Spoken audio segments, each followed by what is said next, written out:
Standard 11 physics chapter 7 આપણે exercise જોઈ રહ્યા છીએ. એમાં આજે આપણે જોઈશું 7.9 7.9. એક કારનું દર 1800 kg છે.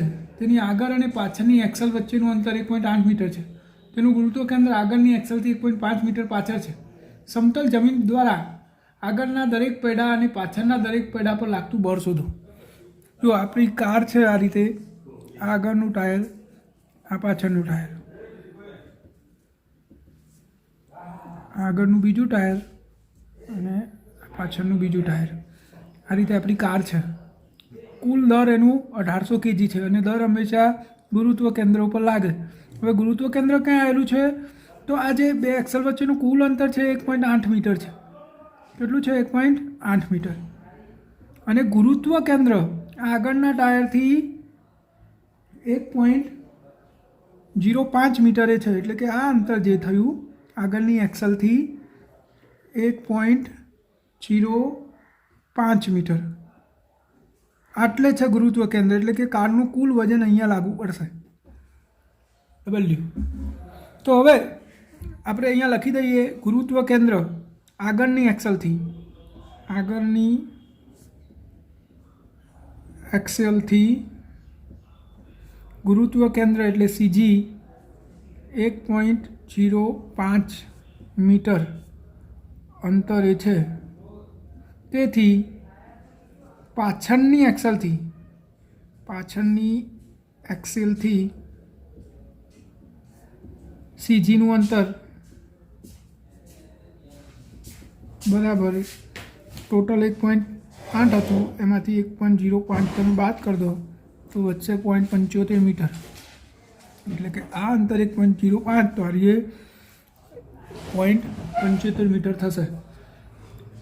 હવે આપણે આ ટાયર આગળના બંને ટાયર વડે પર લાગતું બળ જમીન વડે અને પાછળના ટાયર વડે લાગતું બળ, આ બે બળ આપણે ગણવાના છે.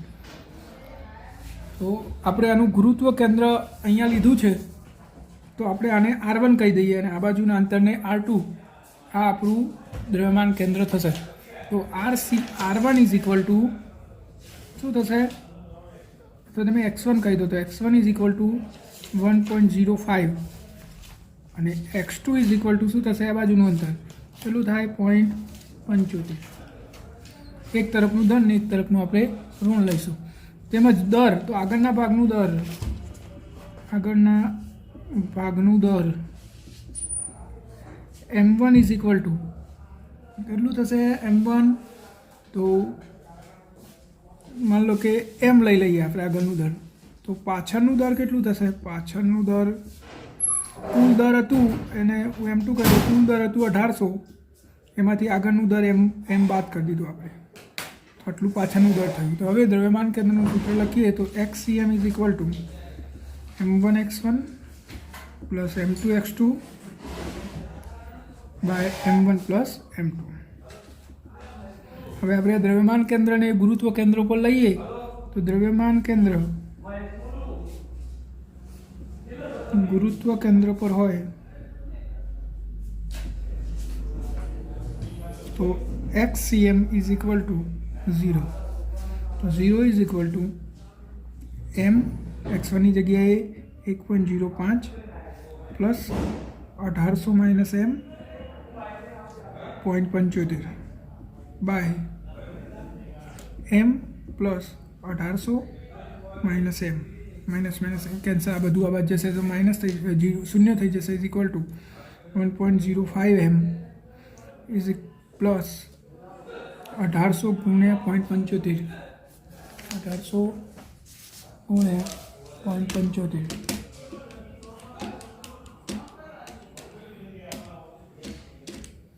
1350 માઇનસ 0.75 m. તો આ 0.75 એમને બદલાઈ દઈએ તો 0.75 m is equal two 1.05 sorry આ 2 m વાળા પદો છે એનું આપણે પહેલાં કેલ્ક્યુલેશન કરી દઈએ. તો 1.05 એમમાંથી 0.75 બાદ કરવાના, તો માઇનસ 0.75 થશે 0.3 એમ.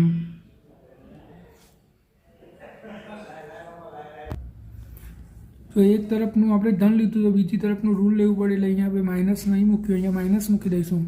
માઇનસ, તો હવે આ થશે, આ માઇનસ પદ થશે અને આ પ્લસ થશે. તો ટોટલ હવે આપણે જોઈ લઈએ તો 1.05 પ્લસ 0.75 1.8 એમ માઇનસ 1350. તો 1.8 એમ ઇઝ ઇક્વલ ટુ 1350. તો એમ ઇઝ ઇક્વલ ટુ 1350 ભાગ્યા 1.8. તો 1350 ભાગ્યા 1.8 750. કેટલું થશે? 750. તો એમ બરાબર 750 kg. આ આપણું દર આવી ગયું. આપણે આગળના ભાગનું દર લીધેલું છે એમ, તો 750. તો આગળના ભાગમાં આટલું કુલ દર છે, એટલે કે એક આ 2 ટાયર ઉપર લાગેલું, તો એક ટાયર પર લાગતું દર, તો એક ટાયર પર આનાથી અડધું હોય તો ઇઝ ઇક્વલ ટુ 375 kg. તો બર કેટલું થશે? તો બર F is equal two mg. એમ છે 375 ગુણ્યા g 9.8. જવાબ થયો 3675 ન્યૂટન. આ એક ટાયર ઉપર આવ્યું આગળના. એવી રીતે પાછળનું આપણે ગણવું હોય તો ટોટલ દરમાંથી આપણે બાદ કરી દઈએ. તો હવે પાછળના ભાગનું દર m2 બરાબર 1800 માઇનસ આપણો જવાબ કેટલો આવ્યો હતો? કુલ દર, આગળના ભાગનું કુલ દર આવ્યું હતું 750. તો ટોટલ થયું 1800 માઇનસ 750. જવાબ થયો 1050. તો આ પાછળના ભાગનું કુલ દર છે. તો એક ટાયર પર લાગતું દર, એક ટાયર પર લાગતું દર બરાબર આનાથી અડધું, એટલે કે 525 kg. તો બર કેટલું થશે? બર એફ બરાબર mg. એમ 525 ગુણ્યા 9.8 5145 ન્યૂટન. તો આ પાછળના દરેક ટાયર પર લાગતું બર આવી ગયું. તો બંને ટાયર પર લાગતું બર આપણે શોધી લીધું છે. હવે આપણે જોઈશું 7.11. 7.10 કેન્સલ કરેલો છે, એટલે હવે આપણે જોઈશું 7.11. સમાન દર અને સમાન ત્રિજ્યા ધરાવતા એક પોલા નળાકાર અને એક ઘન ગોળા પર સમાન મૂલ્યનું ટોર્ક લાગુ પડે છે. નળાકાર તેના પ્રમાણભૂત સમમિતિ અક્ષને અનુલક્ષીને ચાક ગતિ કરવા માટે મુક્ત છે, અને ગોળો તેના કેન્દ્રમાંથી પસાર થતી અક્ષને અનુલક્ષીને ચાક ગતિ કરવા માટે મુક્ત છે. તો આપેલ સમય પછી બંનેમાંથી કોણ વધુ કોણીય ઝડપ પ્રાપ્ત કરશે? એટલે બંનેને આપણે સમાન ટોર્ક આપ્યું છે, ગોળાને અને નળાકારને સમાન સમય માટે. તો બંનેમાંથી કોણીય ઝડપ કોની વધારે હશે એવું આપણે ગણવાનું છે. તો બંનેના ટોર્ક સમાન છે, એટલે કે ગોળાનું ટોર્ક, એટલે આપણે પહેલાં નળાકારનું ટોર્ક τ1 લઈ લઈએ, નળાકારનું ટોર્ક, અને τ2 ઇઝ ઇક્વલ ટુ ગોળાનું ટોર્ક. બંને સમાન છે એવું આપણને આપેલું છે. તો τ1 is equal to τ2. τ is equal to I alpha થાય, તો અહીંયા આપણે I1 આલ્ફા 1 લખીશું અને અહીંયા I2 આલ્ફા 2 લખીશું.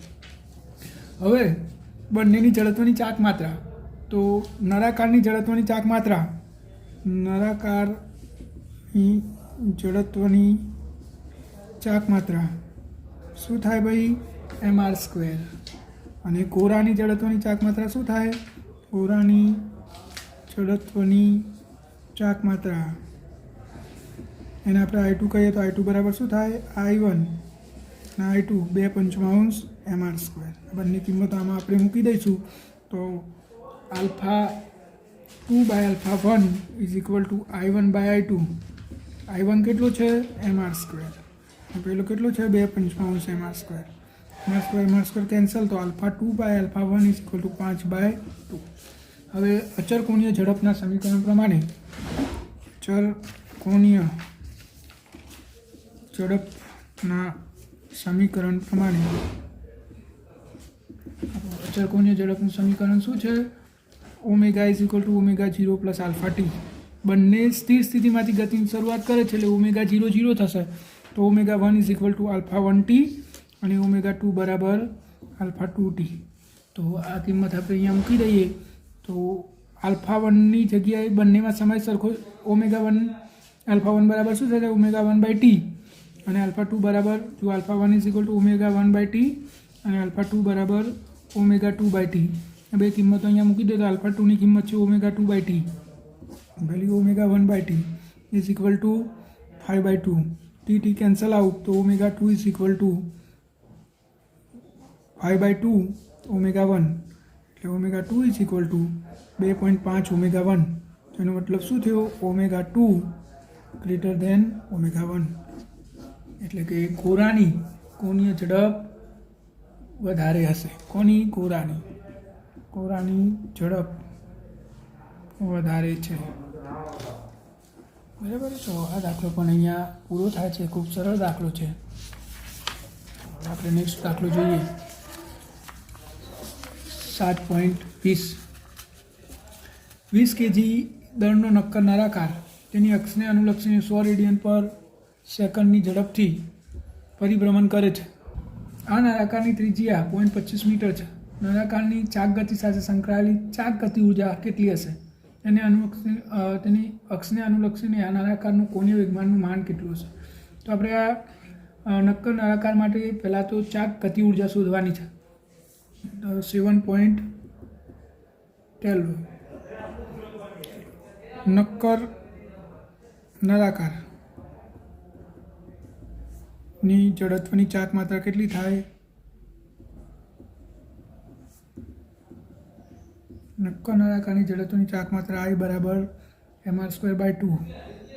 આપણને ખબર છે, સૂત્ર છે. તો 1/2 નક્કર નળાકારનું દોર આપેલું છે આપણને 20, એની ત્રિજ્યા આપેલી છે આપણને 0.25 એનો વર્ગ. તમે કેલ્ક્યુલેશન કરશો તો જવાબ આવશે 0.625 kg/m². આ નક્કર નળાકારની ઝડપની ચાક માત્રા આવી ગઈ. આપણે એની ચાક ગતિ ઉર્જા શોધવાની છે. તો ચાક ગતિ ઉર્જા કે તમે નીચે રોટેશનલ લખી શકો 1/2 I ω². તો આપણને I મળી ગયો છે. કેટલો આવ્યો I? 0.625 અને કોણીય ઝડપ આપણને આપેલી છે 100 રેડિયન પર સેકન્ડ, 100નો વર્ગ. તો કેલ્ક્યુલેશન કરશો તો 3125 જૂલ જવાબ આવ્યો કે રોટેશનલ એટલે કે ચાક ગતિ ઉર્જા આવી આટલી. હવે એનું કોણીય વેગમાન શોધવાનું છે. તો કોણીય વેગમાન L is equal to I ω આપણું સૂત્ર છે. આઈની કિંમત આપણે શોધી 0.625, ω 100 છે તો 62.5 kg/m શું થશે? કોણીય વેગમાનનો એકમ kg/s.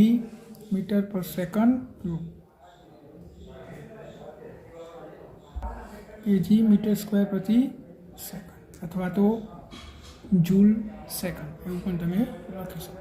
તો આ દાખલો અહીંયા પૂરો થાય છે. નાનો જ દાખલો છે. હવે જોઈશું આપણે 7.13.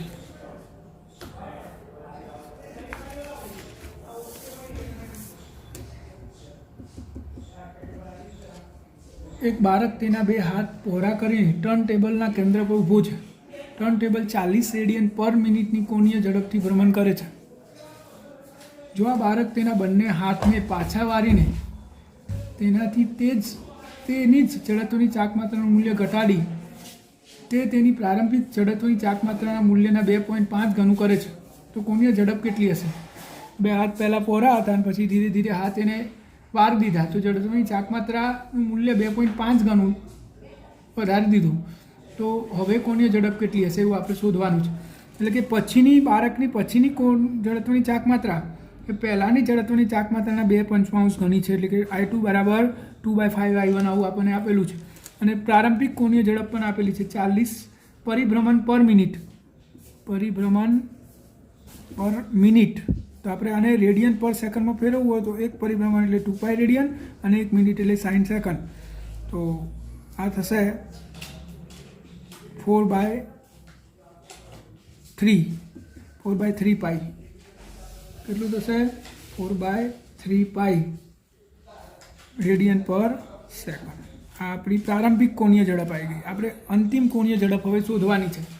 તો કોણીય વેગમાનના સંરક્ષણનો નિયમ શું છે? કોણીય વેગમાનના સંરક્ષણનો નિયમ બાહ્ય બળ નહીં લાગ્યું એને ટેબલ ઉપર જ હાથ ટૂંકા કર્યા છે. એટલે કોણીય વેગમાન બદલાતું નથી. એટલે કે L1 = L2 અને L બરાબર થાય I ઓમેગા. તો I1 ω1 = I2 ω2. તો ω2 = I1/I2 × ω1. I1 એમના એમ રાખો અને I2 ની કિંમત મૂકી દે 2/5 I1 × ω1. I1 કેન્સલ તો 5/2 ω1. 5/2 ω1 હતો 4/3 પાઈ. તો અહીંયા થશે 10/3 પાઈ. 10/3 પાઈ જવાબ આવ્યો રેડિયન પર સેકન્ડ. આ આપણી નવી કોણીય ઝડપ આવી ગઈ. બીજું શું ગણવાનું છે? દર્શાવો કે તે બાળક પરિભ્રમણની નવી ગતિ ઉર્જા તેના પ્રારંભિક પરિભ્રમણની ગતિ ઉર્જા કરતાં વધ્યું છે. ગતિ ઉર્જામાં થતો વધારો તમે કેવી રીતે સમજાવશો? તો પ્રારંભિક ગતિ ઉર્જા એ અંતિમ ગતિ ઉર્જા કરતાં વધારે છે એવું આપણે સાબિત કરવાનું છે. તો આપણે બંનેનો ગુણોત્તર લઈ લઈએ તો K2/K1. K2 એટલે 1/2 I2 ω2 નીચે 1/2 I1 ω1 સ્ક્વેર. તો આ 1/2 કેન્સલ. I2 આપણને ખબર છે, I2 ની કિંમત મૂકી દઈએ આપણે. કેટલી હતી? 2/5 I1.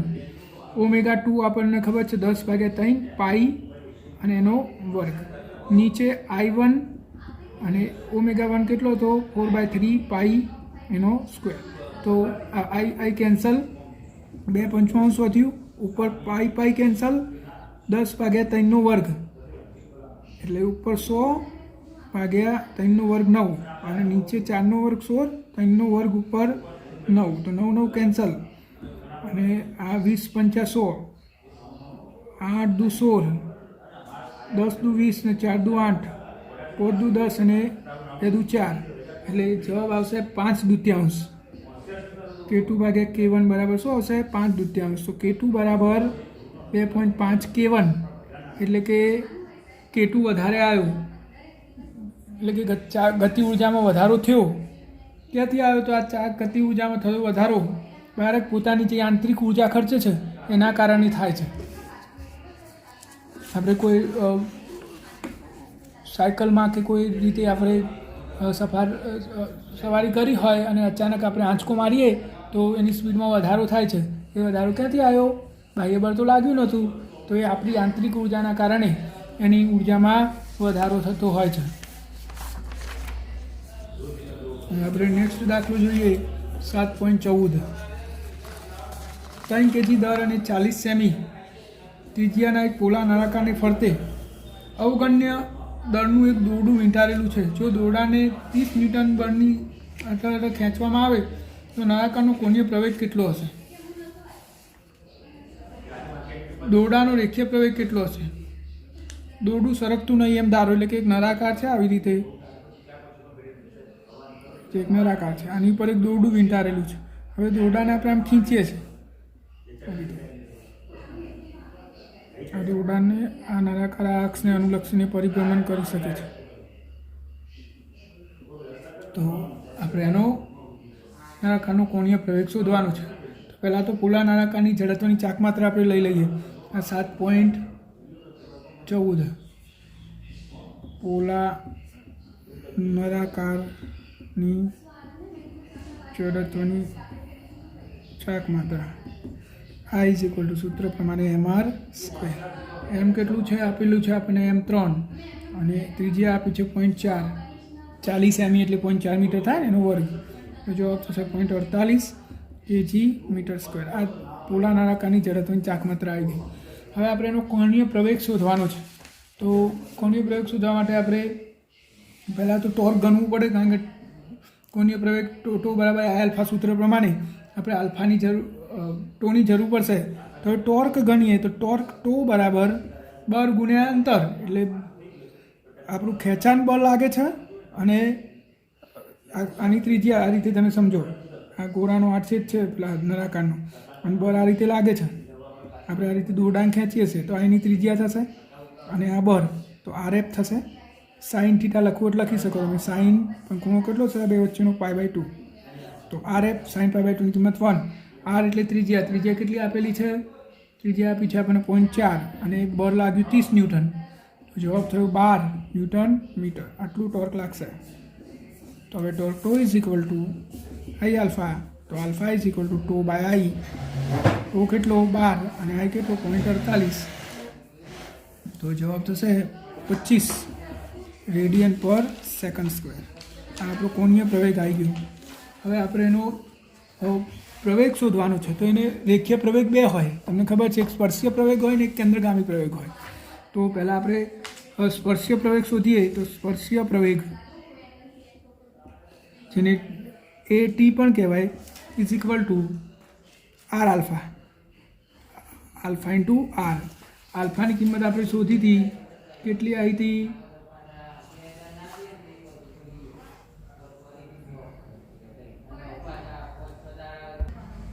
આલ્ફાની કિંમત આપણે હાલ શોધી 25 અને આની કિંમત 0.4. તો જવાબ થશે 25 ગુણ્યા 0.4 એટલે 10. કેટલી થાય? 10. 25 10. આ સ્પર્શીય પ્રવેગ આવ્યો. અને ત્રિજ્યાવર્તી પ્રવેગ શું થાય?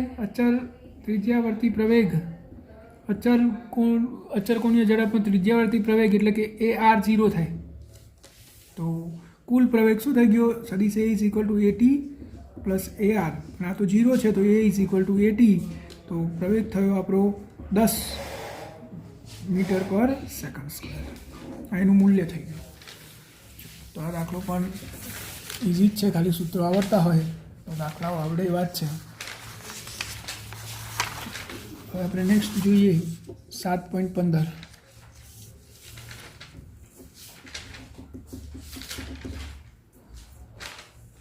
એક રોટરને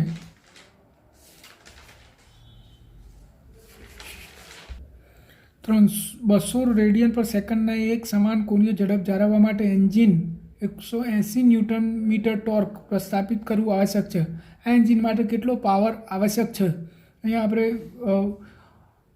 અસંરક્ષી બળોને ગણવાના નહીં અને એન્જિનની કાર્યક્ષમતા 100% ગણવાની છે. તો આપણને અહીંયા બે વેલ્યુ આપેલી છે. કોણીય ઝડપ omega is equal two 200 radian પર સેકન્ડ અને ટોર્ક આપેલું છે 180 ન્યૂટન મીટર. તો આપણે પાવર ગણવાનો છે. તો power P is equal to omega tau. આપણું રેખીય પાવર છે. પાવર P બરાબર FV સૂત્ર પ્રમાણે Fની જગ્યાએ T અને Vની જગ્યાએ ઓમેગા. તો ઓમેગાની કિંમત છે 200, ટોર્કની કિંમત છે 180. 18 દુ 36,000 વોટ, એટલે કે તમે આવું લખી શકો 36 કિલોવોટ. ખૂબ જ નાનો દાખલો છે. હવે જોઈએ આપણે 7.16. R ત્રિજ્યાની એક સમાન તક્તીમાંથી R/2 ત્રિજ્યાના ગોળાકાર છિદ્રને કાપવામાં આવે છે. છિદ્રનું કેન્દ્ર મૂળ ડિસ્કના કેન્દ્રથી R/2 અંતરે છે. પરિણામી સપાટ પદાર્થનું ગુરુત્વ કેન્દ્ર શોધો. R ત્રિજ્યાની એક સમાન તક્તી છે આપણી જોડે આવી રીતે. R ત્રિજ્યાની એક આવી સમાન તક્તી છે. આની ત્રિજ્યા કેટલી છે? R ત્રિજ્યાની તક્તી છે. હવે એમાંથી R/2 ત્રિજ્યાના ગોળાકાર છિદ્રને કાપવામાં આવે છે. એટલે આમાંથી આપણે R/2 ત્રિજ્યાનું છિદ્ર કાપી લઈએ છીએ નાનું, અને આ છિદ્રનું કેન્દ્ર મૂળ ડિસ્કના કેન્દ્રથી R/2 અંતરે છે.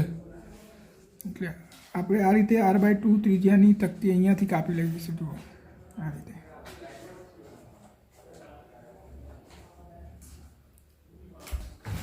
આ રીતે આપણે જેનું કેન્દ્ર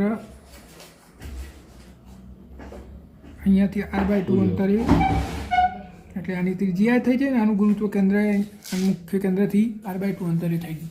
તો હવે આટલો ભાગ કાપ્યા પછી હજી બાકી રહ્યો ભાગ આટલું આપણે કાણું કાપી લીધું. તો હવે ગુરુત્વ કેન્દ્ર ક્યાં હશે? પહેલાં અહીંયા હતું. તો જુઓ મૂળ ગુરુત્વ કેન્દ્ર અથવા મૂળ ગુરુત્વ કેન્દ્ર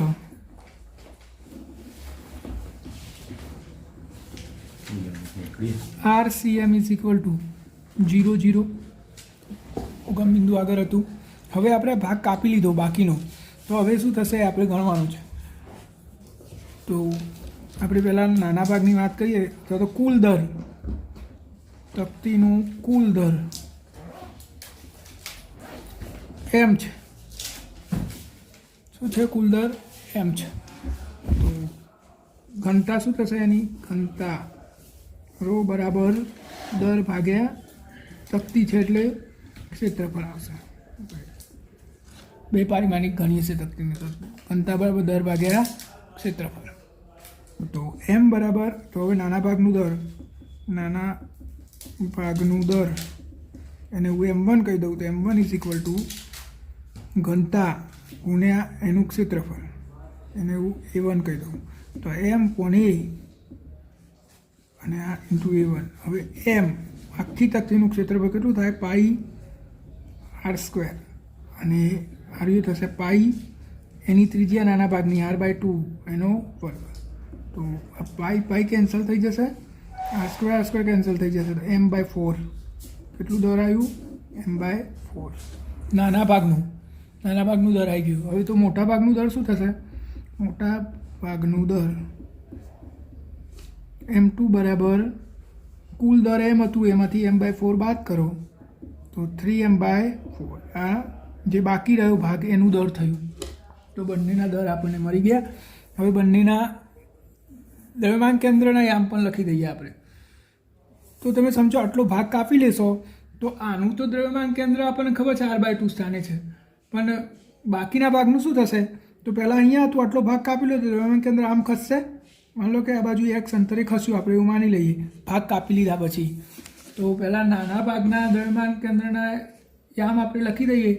તો નાના ભાગના એટલે કે r/2 ત્રિજ્યાના દ્રવ્યમાન કેન્દ્રના યામ એટલે કે દ્રવ્યમાન કેન્દ્ર એને હું r1 કહી દઉં. તો r1 બરાબર શું થશે? x અક્ષ ઉપર r/2 અને ym0. આ એના યામ થઈ ગયા. હવે બાકીના ભાગના દ્રવ્યમાન કેન્દ્રના યામ r2 બરાબર શું થશે? તો આ બાજુ ડાબી બાજુ ખસ્યું x જેટલું, તો -x અને ym તો 0. તો આપણે એના પણ યામ લખી દીધા. તો હવે આપણે આખું સૂત્ર યુઝ કરીએ તો RCM is equal to m1 r1 plus m2 r2 by m1 plus m2. તો RCM તો 0 0 ઉપર હતો ઇઝ ઇક્વલ ટુ m1ની જગ્યાએ m/4, r1 છે આપણું r/2 0 પ્લસ m2 હતો 3m/4 અને યામ હતા -x0 બાય નીચે કુલ દર m1 પ્લસ m2. એટલે આ 0 થઈ જવાનું છે. તો 0 is equal two mr/8 into 0 plus -3mx/4 અને આ 0. હવે x એમનો સરવાળો કરી દો તો mr/8 -3mx/4 અને ym0. તો આપણે ym તો 0 જાય. હવે આ જોઈ લઈએ તો mr/8 -3mx/4 is equal two 0. 3mx/4 is equal two mr/8. બે બાદથી mm કેન્સલ અને 4 ઉપર જશે, 3 નીચે આવશે તો 4/24. તો x બરાબર 1/6. તો આપણો r રહી ગયો લખવાનો. તો r/6 xની કિંમત શું આવી? r/6. તો બાકીના ભાગનું દ્રવ્યમાન કેન્દ્ર બાકીના ભાગનું દ્રવ્યમાન કેન્દ્ર R2 = -R/6 0 છે।